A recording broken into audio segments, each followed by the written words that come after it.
Thank you for joining us on the Winning at Selling podcast. I'm Bill Helkamp of Reach Development Systems, and with me is Professor Scott Plum of the Minnesota Sales Institute. A new study of 1 million people revealed that a positive attitude makes you dramatically more successful. Those that are happy at work are more committed to their organizations, raise to positions of leadership, achieve higher sales, and suffer fewer health problems. Happiness should not be an afterthought for selling. It should be an essential goal intertwined with critical selling skills as the key to individual and organizational success. When you build an environment focused on nurture, positive reinforcement, and highlighting strengths and potential, you help people to be more successful versions of themselves. Let's talk with the founder of the Happy Leadership Institute as Bill and I welcome Tom Guetzke to discuss the winner's attitude, unlocking the power of positive mindset on episode 581 of the Winning at Selling podcast.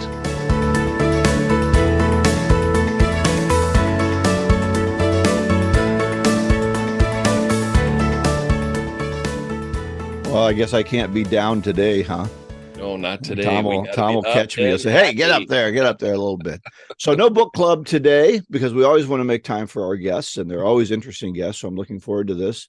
Next week, we start a new book, Spin Selling by Neil Rackham. It's not a new book. It's an old book, but it's one that we want to explore. So get ready to read along, and we want to hear your comments on the book and what we're studying. So join the book club with Spin Selling.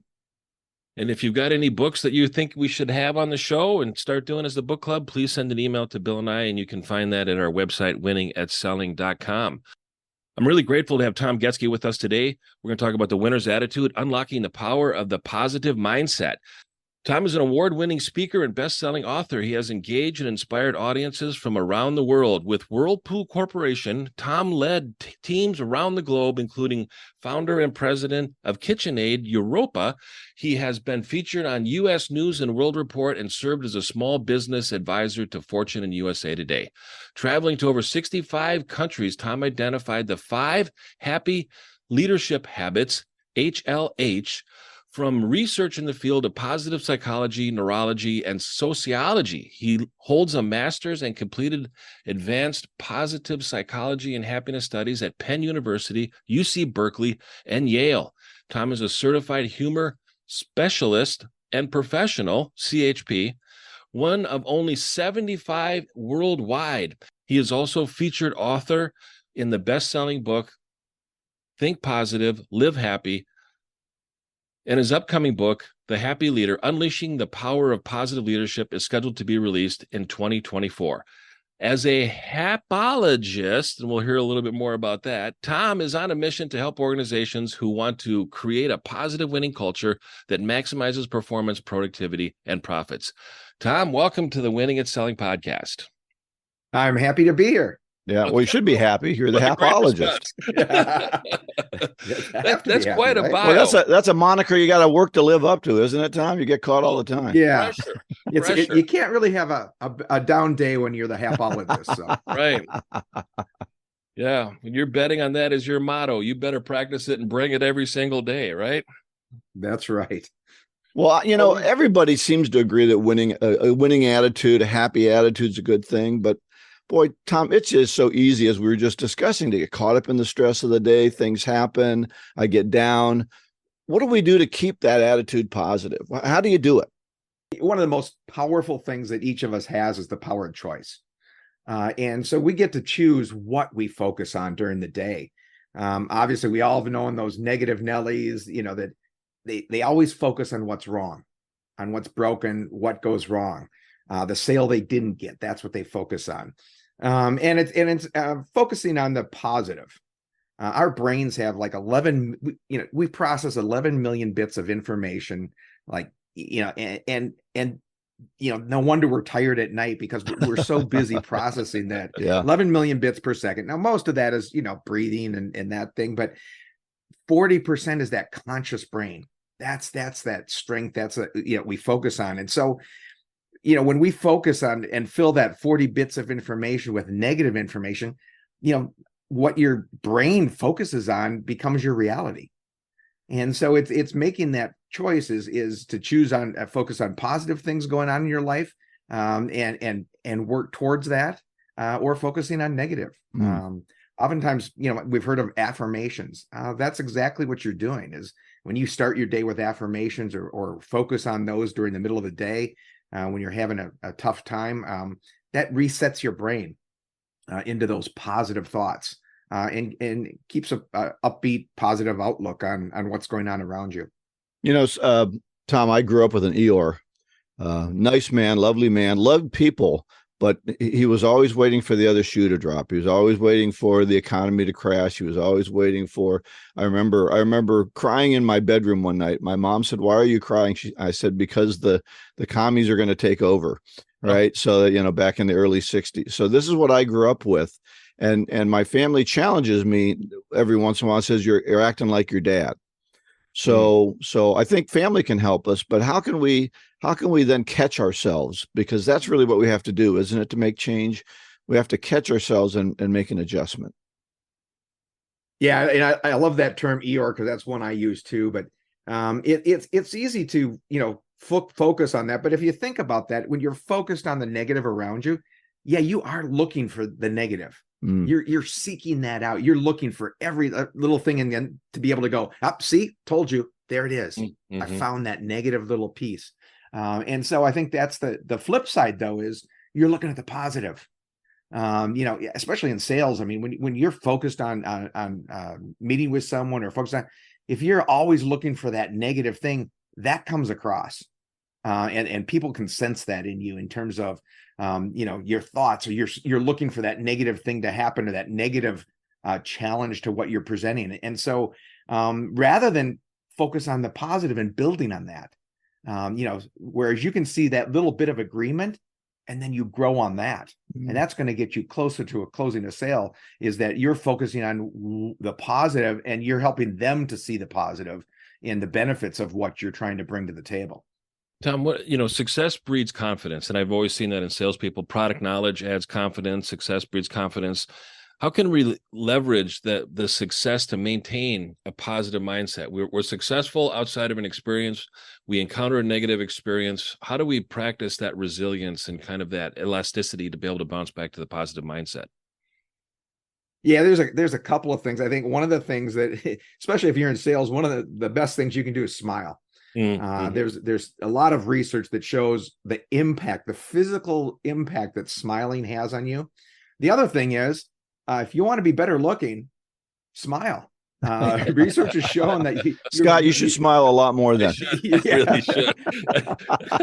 I need to do more video calls too. But the perception is that people who smile are better. The other thing is, people who smile have higher sales. That doesn't sound, I mean, at first you go, oh, that's kind of silly. But if you think about it, if you're a buyer, are you going to want to buy from someone who's smiling, or, that Eeyore sitting across the table from you? So it actually is. And that's something we can consciously control. Now, I'm not suggesting that you're running around, just smiling. You might get locked up doing that. Yeah. But, it is being able to be that positive person, the smile, be confident. That comes across as confidence also. And so those little things. One of the easiest things that I like to do is focus every so often on gratitude. Gratitude is one of those things that what you find yourself doing is focusing on the things that are right in your life. Thankful for the things around you, whether it be at work, at home, wherever it is. And it actually changes your blood chemistry in many ways, in a positive way. So sometimes it's at night, you might be laying in bed and you're getting, all those, things are going through your head. You can't fall asleep. If you take a time out and just think of 3 things you're thankful for during the day, it actually releases dopamine and other things that help you sleep. And it kind of gets those self-talk that's going on that keeps you from falling asleep. The other thing is, it's a great way to start your day, thinking of those 3 things you're thankful for during the day. And they don't have to be huge things. The other day I woke up and I love coffee. And so the smell of coffee, the coffee pot was already going. And it just woke me up, and it was just a positive moment. So I just said, there's one, and it allows us to keep into that, instead of that Eeyore mode, focusing on things we're thankful for. Yeah. So there's been a lot of research that shows us the positive things that helps us to keep that positive mindset. Yeah, I think sometimes just being healthy, we forget how valuable that is until we get sick. Analogy I use is not having a sore throat. You know, you get a sore throat and every time you swallow, you feel it. And then all of a sudden it goes away and you're like, you have this moment of, it doesn't hurt to swallow. That's so nice. And that's a gratitude all the time. If I wake up and I'm feeling okay and things go well, but we slough those off as if they're not important, but they're the most important. Just having a healthy day.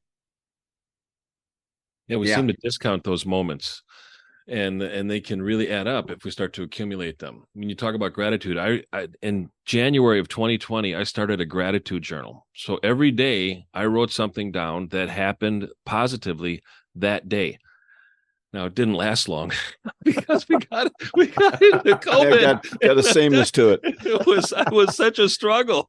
I mean, I maintained my sanity for a little while, and I just gave up. I go, oh, there's nothing to look forward to anymore. It was terrible. But there is so much, isn't there, Tom? I mean, there's really so much to be grateful for. Yeah, and you mentioned health. There's all sorts of things that we take for granted. Our families, our friends, the opportunity to work. I always remind people is that, every day when you want to complain about work, it's like there's someone out there that just lost their job. Yeah. And they don't know how they're going to put food on the table and how they're going to feed their kids and buy medicine. And you want to feel grateful, travel to a third world country and see how people live. My dad was in the military, so I spent some time in the Philippines, and man, did we have it nicer than most of the rich people in that country. So we have it pretty good if you got a warm house and you in the winter and you have food to eat. Yeah. And you mentioned that I've been to about 65 countries and the same is true. It's amazing. You can be in a country and with very little. And you see these kids running around with their soccer ball is a roll of tape that's been bound together and they're happy and they've got nothing. And sometimes it's hard for us. I mean, you see Americans come in and go, oh my gosh, they don't even have a 65-inch, flat screen TV. How can they survive? And yet they're the happiest people. You go to Africa, the happiness, I always say happiness is an inside job. It really starts within each one of us. It's not something, we're all unique. And what makes us happy is unique to each one of us. Some people love to golf. Some people like to hunt. Some people like to crochet. I mean, whatever it is, it's each of us is unique. And so we have to realize is that making us happy is up to us. It's our job. It's job one for each one of us. Well, let's get ourselves focused, Tom, on teams and sales and kind of how this attitude can help us in sales. You've mentioned a little bit that if you're smiling, you're more positive, you can make more sales. What other effects does this attitude have on the interactions we're having with a potential customer? Like I mentioned, I think that interaction with the customer, being positive, staying focused on the positive things. People, it's the old saying, people buy benefits, they don't want to be, they don't want to be sold, but they want to buy. But it's helping them to get to that point, and focusing on a lot of the negative stuff usually isn't going to get them there. You have to acknowledge it. I mean, everything has its ups and downs and you have to, acknowledge that. But I think it's also being able to take cues, tune into what they're doing, and being able to react to that. And that's really what can make a difference in that focus and getting to the point you want to get to, with an understand that we don't always control that outcome. You talked a lot about kind of dealing with rejection or adversity or different obstacles that a person has in the role of sales. What are some of the things that salespeople can do to kind of prepare for an engagement or prepare for a situation that may not turn out positive for them, but we want them to be able to be prepared to be accepting of any outcome and find the joy and the happiness in whatever outcome is experienced? Any advice you have for listeners on how to prepare for different chances for things not to go well? Yeah, it all starts with the start of your day. How you start your day has a huge impact. And so I know a lot of people, probably are out there are guilty, but it's like maybe the first thing you do is you grab your cell phone. You wake up, you grab your cell phone, and then you look at your cell phone and you go, oh geez, I got this meeting, I got to do this. Oh, this is due today. I got to get my reports in, expense reports due. Oh, I got to get the kids to soccer at this. I got this and that. Immediately your body goes from this, calm alpha state, sleeping, into adrenaline pumping. And just completely changes your blood chemistry and starts your day in a whole negative way. And so maybe you're going, I don't grab my phone in the first thing in the morning. I get up, grab my coffee, and I flip on one of those positive morning shows. Yeah, right. And we all know what that is. All of a sudden you got all the woes of the world coming down on you. And then they talk about stuff that you didn't even know what was wrong with you. Right. Oh, have you thought of this? You might have that coffee you're drinking.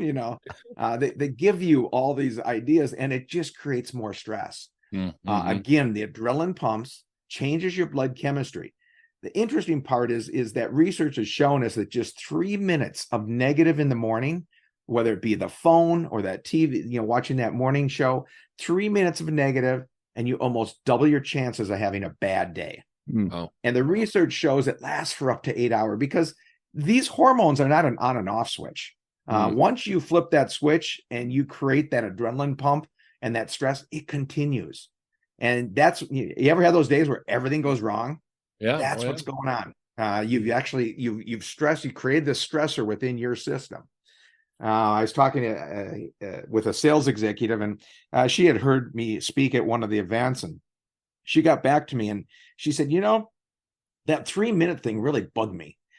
Because I'm trying to get people ready in the morning, my family, I've got my husband out the door and the kids out the door.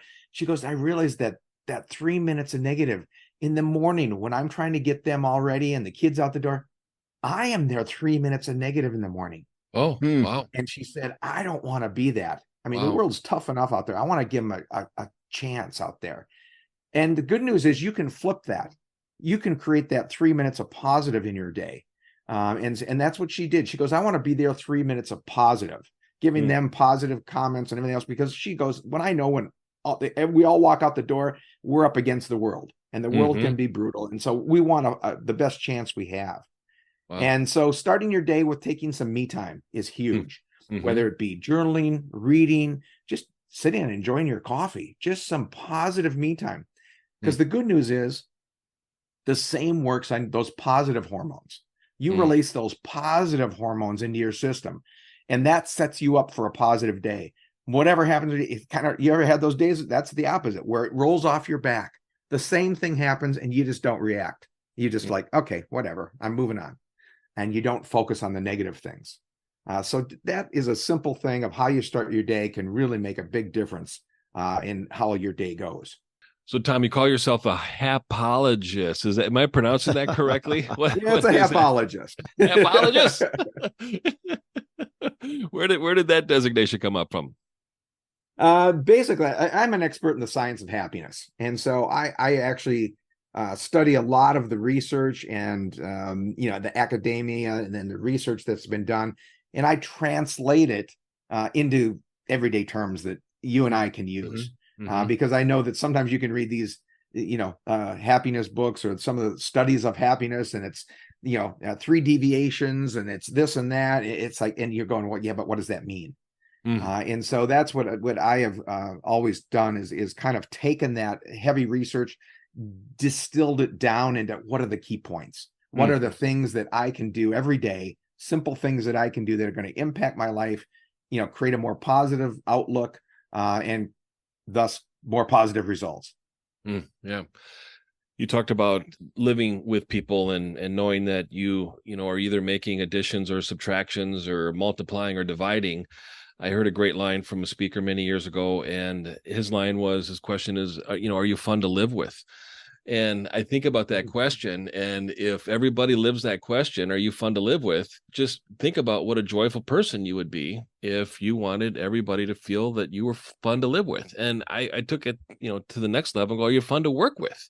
And I think optimism is really important for people to have a positive outlook, especially in sales. And optimism has two definitions. One, it's being hopeful for a great outcome. And then the second one is dwelling on the most positive aspects after a decision has been made. And I learned that from Dennis Prager from his book, Happiness is a Serious Problem. Have there been any books, Tom, that you've read that have really made an impact on you and that you really carry that philosophy forward and want to share it with everybody that you meet? Yeah, this is a recent book that I've been reading that has had a huge impact in me. And the book is called From Strength to Strength by Arthur C. Brooks. It's about finding success, happiness, and deep purpose in the second half of life. And it's interesting because one of the fascinating parts of this is it talks about two types of intelligence. Fluid intelligence, which is kind of that global capacity to reason, our ability to learn new things, that think, solve problem solving. And that's something that continues to grow up until we get to about 20 or 25. And then it starts to decline. And there's nothing we can do. Unfortunately, there's nothing we can do about it. It's just the way our brains are structured. It starts to decline, our ability to do that. We don't start to feel it till about we're 30 or 35. And then we start to notice it. What's interesting is some people continue to feel that's how they find their success. That's the salesperson that says, I got to be, that's worked when I was in my 20s. I got to be doing that. I got to just do more of that and do it harder. At the same time, we have something that grows during our age, and that is crystallized intelligence. This is, prior learning, past experiences, based on facts, and it actually increases with age. And about that same time that we start to see the decline in fluid, this crystallized or wisdom starts to grow. And think of it as all of your life, your career, your selling career, your personal life, you're constantly putting books in your library, in your brain. These books keep going in. And that's when we start to feel it around when we're 30, 35, and we meet someone and we go, oh, what's their name? And we send that librarian back into the library. And that librarian goes into the room, stops for coffee, talks to someone, and about 2 hours later comes back and says, that's Bob. And you're going, I needed it, back then. But if you think of it, your brain is getting full of all of this, every life experience you've had, visuals, sounds, smells, everything, it's getting filled into your brain. And it's this incredible library of wisdom.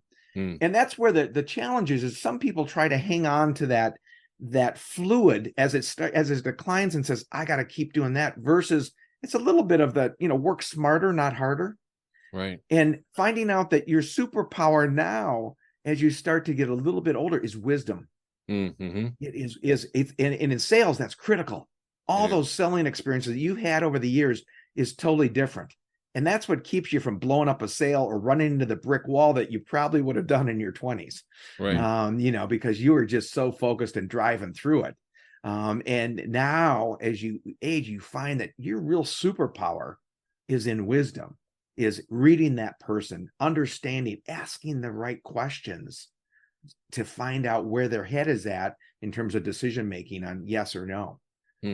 So Tom, if we've kind of lived a longer life, let's say we're in our 40s and we haven't been very positive, is it more difficult to make that change now? And do you have some suggestions for that person who maybe has said many times, I want to be more positive, and just hasn't been able to make it happen? What can they do now based on what you've learned to make that change later in life? Well, I think it's making those everyday choices. I mean, just choosing positive. And finding the positive in what's going on around you, which is keeping that positive mindset. 3 things of gratitude. It's all these little things that combine to put you in that positive mindset versus a negative mindset. There's no one magical bullet. And to be honest, I mean, life is full of ups and downs. A good, healthy, normal life has ups and downs, unexpected turns. But it's also really that happiness and that contentment is a destination. It's not It's not a destination. I'm sorry. It's not something that you get there and you've achieved this happiness. It's a journey. It's about enjoying and along the road, Right. that those life moments, those sales successes, all combining to help create that positive mindset for yourself. I mean, you never get to one point and go, oh, there it is. I'm happy. I got there. Right. I'm done. I can just retire and I'm over. Got to keep working at it. Yeah. Yeah. It's like exercise. Right. You can't, having knowledge, just knowing that there's a gym over there. If I go to that, no, I became a member of it. I became a member of the gym. That's all I need to do. Yeah. Nothing's going to change. And the same is true with happiness. It's a daily thing to work on. And we control that. So it's that gratitude. It's those little things every day to move that needle into a more positive mindset. All right. Well, that's a great way to close off our interview today. Tom, sometimes our guests have a resource that they'd like people to be able to have access to. We can link to it on our show page. What is there anything that you can make available for our listeners? Yeah, if you'd like the 5 happy habits, and it's a simple card, I know people will put it up on their mirror and go through it every morning, or just to keep it with them as a reminder. There's a PDF. I make a copy available of that, of the 5 happy habits. You can just go to talk.ac/happy.